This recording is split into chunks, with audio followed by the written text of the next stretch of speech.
Now I just hate the place. Amanda Geltmeyer tells me her house is shaking apart.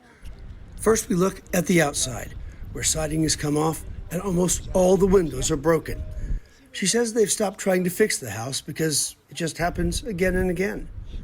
Amanda and her family lived in this little piece of McLennan County just outside McGregor long before SpaceX moved in.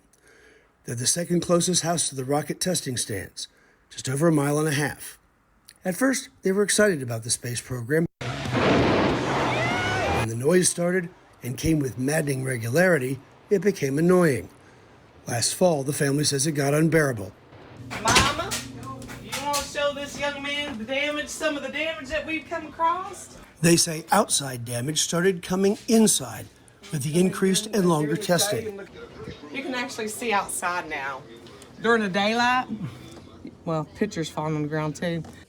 They pointed out multiple problems that came with the bigger, louder, longer tests. It's getting worse, and it's getting lighter and more frequent, and then it's like they're blowing up at times. The man who shot this video lives even further out, across Highway 84 toward Crawford. He says the rocket engine testing has begun shaking his house apart too. For years, different companies have used this property for all kinds of testing, for things like fuel, explosives, and yes, even rockets. In fact, parts of the powerful Saturn V rocket that sent man to the moon got tested right here. But now the space program has a sight set on Mars and needs a more powerful rocket to do that. But it's coming at a time when this area is coming under more pressure as the Highway 84 corridor population has begun to boom as loud as the rockets here.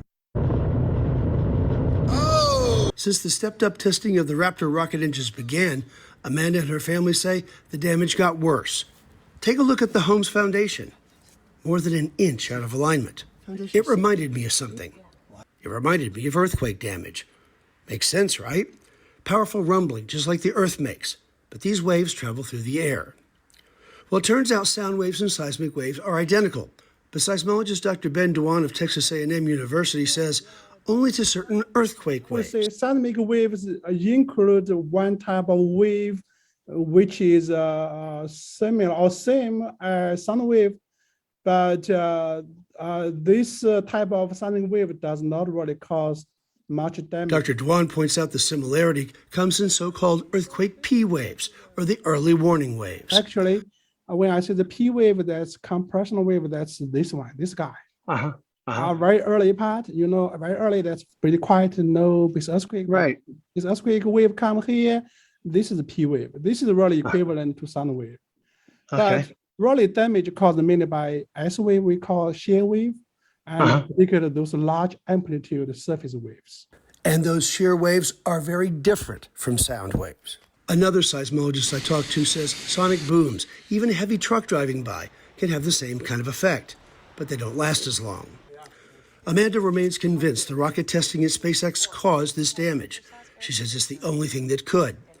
While others may get excited about rockets to Mars, Amanda says she's over it. I could care less if they go to Mars, honestly. They need to fix people's property around here. It's falling apart. I could give a damn less if they go to Mars. She wants her damage fixed to end her family's financial drain. She'd like the testing to stop, though she realizes that's impractical. What she wants most is for SpaceX to be a good neighbor. What would make this right for you? Is there anything that they could do? Fix the damages. That's what'll make it right. Because it's not fair to us, period. It's the damage that they've caused. That's what will make us happy, Texans have always made sacrifices, but Amanda says this one crosses a line. We may have a goal to reach for the stars, but she says it shouldn't cost us everything we have back here on the ground. In depth at SpaceX, Dennis Turner, 25 News. Dennis, thank you. Now let's get another check.